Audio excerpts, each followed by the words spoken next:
आरोही photography एक यादगार पल। आरोही फोटोग्राफी हमारे यहाँ शादी विवाह में अच्छी फोटोग्राफी की जाती है। जन्मदिन एवं सभी शुभ अवसरों के लिए संपर्क। डॉक्टर साहब, ये जो अभी चुनाव हो रहा है, इस चुनाव को कल हालांकि प्रचार थम गया है, लेकिन इस चुनाव को कैसे आप देखते हैं, खासतौर से गोरखपुर के चुनाव की बात करें तो?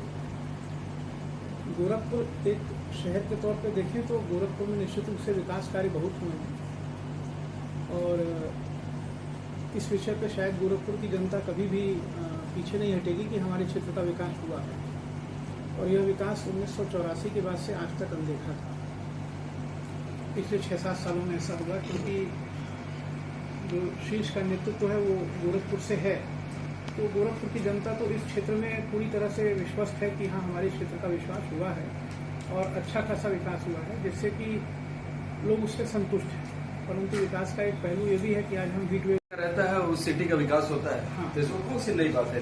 वीर बहादुर सिंह साहब यहाँ के सीएम थे तो उस वक्त गोरखपुर का विकास हुआ। आज योगी आदित्यनाथ जी हैं तो विकास हो रहा है। सफाई को देख लीजिए, जब मुलायम परिवार वहाँ था तो वहाँ विकास हो रहा था। बहन मायावती जी थी तो अम्बेडकर और नोएडा विकास हो रहा था। तो अलग से क्या हुआ? अलग से ये हुआ कि देखिए, जो विकास के मायने होते हैं वो ये होते हैं कि जनता को शिक्षा मिले, स्वास्थ्य मिले, कानून व्यवस्था बेहतर हो। आप जिन पूर्व के शासकों की बात कर रहे हैं, ऐसा मेरे साथ व्यक्तिगत रूप से नहीं हुआ, लेकिन बहुत से हमारे चिकित्सा पेशे के लोग तमाम तरह के अपराधों से भय खाते थे।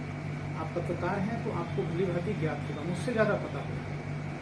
तो आज की डेट में यदि कोई चिकित्सक किसी मरीज के साथ कुछ गलत व्यवहार करता है, उपचार गलत करता है, तो उसके पास एक सिस्टम है, वह पुलिस के पास जा सकता है, न्यायालय जा सकता है, जिसको कि चिकित्सक को भी सम्मान करना पड़ता है। पहले चिकित्सक के अस्पताल पे या उसके प्रतिष्ठान पे या उस तरह के किसी और व्यक्ति का जो व्यापार है जिसमें वह पब्लिक से डील कर रहा है, उसके साथ कोई असुविधा या कोई गलत चीज होने पर वह जो रिएक्ट करता था वो वहीं पर हिंसा करता था। आज वो नहीं हो पा रही। आप पत्रकार हैं तो आप सोचिए, मैं आपको छोटा सा उदाहरण दे रहा हूँ। मैंने अखबार में जो खबर पढ़ी वो बता रहा हूँ, शायद आप लोग को याद हो कि सद्दाम हुसैन को जब मतलब इराक में जब उसकी मतलब फांसी हुई थी, गोलघर में कुछ दुकानों में तोड़फोड़ की हुई थी। तो अब उस तोड़फोड़ में गोरखपुर की जनता का क्या दोष था कि उनकी दुकानों की तोड़फोड़ हुई? आज आप वो काम नहीं कर सकते कि आप गए और किसी के साथ कुछ भी हिंसा, गलत व्यवहार करके चले आए। तो यह परिवर्तन अपने आप में बड़ा है। कोई भी सरकार जनता को कमा के नहीं देती है, जनता ही कमा के सरकार को देती है। उसी से सरकार भी चलती है, देश भी चलता है। अगर तो आप कमाने को निष्पक्ष रहें, निर्भर रहें, तो आपकी आजीविका भी बढ़ती है, आप बेहतर काम भी कर पाते हैं। अगर एक पत्रकार भी भय में हो तो कैसे पत्रकारिता करेगा? नहीं कर पाएगा। अगर आपकी बात माने अपराध पर अंकुश लगा है, आपके हिसाब से इससे पहले गवर्नमेंट में अपराध बहुत ज्यादा था, बाहर के लोग अपराध करते थे। आज गवर्नमेंट के अंदर जो लोग हैं वो अपराध कर रहे हैं। जो 70-23 साल के लड़के, देखिए उन्नाव केस, देखिए उस पर ऐसा कभी भी नहीं हो सकता है कि कोई भी समाज अपराध से मुक्त हो जाए, क्योंकि अपराध सिस्टम नहीं करता है, अपराध व्यक्ति करता है। सवाल की बात गोड्डा में ही ब्रिटिशर के बेटे काफिला रोड के चले गए, उसके बाद ना कोई सुनवाई ना कुछ किया। क्या हम यहाँ किसी एक्सीडेंट को रोक सकते हैं? आज मैं उसके बाद चिकित्सक के तौर पे एक अस्पताल से इमरजेंसी फोन आया और मैं जा रहा हूँ, रास्ते में एक साइकिल वाला अचानक से रोड क्रॉस किया, तो निश्चित रूप से गलती मेरी मान ली जाएगी, क्योंकि वह साइकिल पे है, मैं कार पे हूँ। लेकिन मैं जानता हूँ कि वह रोड को बिना किसी जगह पे अपने मन से तेजी से क्रॉस। लखीमपुर में क्या हुआ था? जब एजिटेशन हो रहा था और थार चढ़ा दी गई थी, वो क्या एक इमरजेंसी था? वो एक्सीडेंट था? निश्चित रूप से देखिए, उस पे सेंगर साहब का, अगर हम लखीमपुर खीरी की बात, अरे हाथरस की बात करें, उन्नाव की, तो सेंगर साहब जो आज वो कहाँ पर है? जेल में है। 8 महीने के बाद उनको प्राथमिक सदस्य से हटाया गया भाजपा ने। जी, तो कहाँ अपराध खत्म हुआ? वो तो मंत्री थे। मैं यही कहूंगा कि यह प्रश्न आप मुझसे पूछें, एक नागरिक के तौर पे कहूंगा कि एक लेवल पे कार्रवाई हुई, कितनी हुई है तो सरकार भाजपा जाने। मैं भाजपा का प्राथमिक सदस्य हूँ, मैं भाजपा का पक्ष रख रहा हूँ। लेकिन कहीं दूसरी जगह अगर दूसरे कम्युनिटी या दूसरे पार्टी के लोगों के द्वारा हुआ तो उस पर बुलडोजर तुरंत इमीडिएट चल दिया गया। आपको मैं दूसरा उदाहरण दे रहा हूँ। अभी एक दिल्ली के मुख्यमंत्री की जमानत हुई, क्या अगर उस अपराध में हम आप संलिप्त होते तो होता? तो देखिए, यह तो तुलसीदास जी बहुत पहले लिख गए, समरथ को नहीं दोष गुसाई। हमारी आज की भी व्यवस्था उस पर काम करती है, इसको हम इनकार नहीं कर सकते हैं। पब्लिक को भी सोचना चाहिए कि एक साइकिल पे मेरे पास नेता आता है, कहता है हमको वोट दो, तो क्या हम उसको वोट देंगे? पब्लिक उस फॉर्च्यूनर पे आए हुए नेता का सम्मान करती है, ये सच्चाई है। तो पब्लिक को भी अपना रवैया बदलना पड़ेगा कि हम उसको चुने जो हमारे बीच में काम करता हो।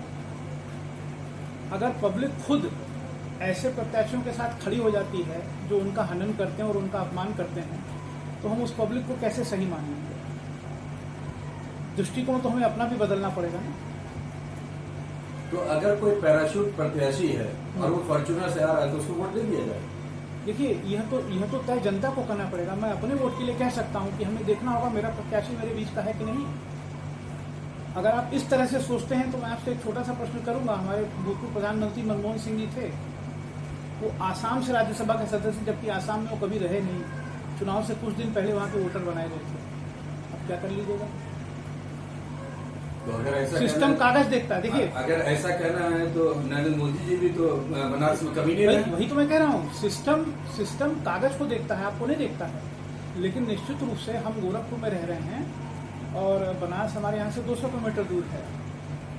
हम मोदी जी के समर्थक भी हो सकते हैं, विरोधी भी हो सकते हैं, लेकिन बनारस में जो कुछ भी चीजें परिवर्तित हुई 10 साल में, उसको हम नकार नहीं सकते। आपने अभी एक उदाहरण दिया सैफई के विकास का, तो मैं आपको बोलूंगा, देखिए, एक विकास सैफई में ये हुआ कि वहाँ पे फिल्मी कलाकार बुला करके नाच गाना करते थे और एक विशेष वर्ग देखता था जो आमंत्रित होता था। समाज का एक वो तबका होता था जो सत्ता के करीब हो।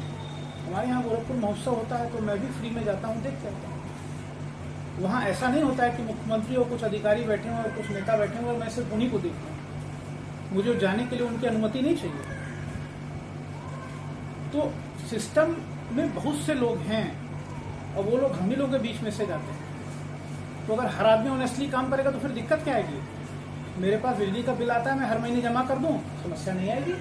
अगर मैं बैठ जाऊं और बिजली विभाग के आदमी को प्रलोभन देके अपना मीटर एडजस्ट करूं, तो उसमें बैठा हुआ विद्युत मंत्री क्या करेगा? मेरे घर का बिल तो वो ठीक नहीं करेगा। तो ऑनेस्ट तो हमको भी होना पड़ेगा ना एक लेवल पे। किन मुद्दों पर आप वोट कर रहे हैं? हमारा मुद्दा यही होगा कि देखिए, निश्चित रूप से हमारे क्षेत्र का विकास हुआ है। आज से 10 साल पहले गोरखपुर का आदमी इमरजेंसी में भी अगर कहीं जाता था, आपातकाल में भी उसे कहीं जाना है तो उसे लखनऊ जाकर के फ्लाइट सोचनी पड़ती थी, मिलेगी नहीं मिलेगी। आज अगर उसके पास पैसे कम भी हैं, अपने पड़ोसी से मांग के इलाज भी कराता है, वो अपने पड़ोसी से मांग के अपने किसी व्यक्ति घर का बीमार हो तो उससे मिलने बेंगलोर भी चला जाता है। कहाँ से कर पा रहा है? आबादी इतनी बढ़ गई, अगर हम उसी ट्रेन सिस्टम पे डिपेंडेंट होते तो क्या हम आज यात्रा कर पाते? अगर उसी 2 लेन में और 1 लेन में हम गोरखपुर से लखनऊ जाते तो आज हमारी यात्रा 8 से 10 घंटे में होती। आज हम 5 घंटे में पहुंच रहे हैं। तो यह तो विकास है और जनता उसके लिए खुद दे रही है पैसे। Toll free road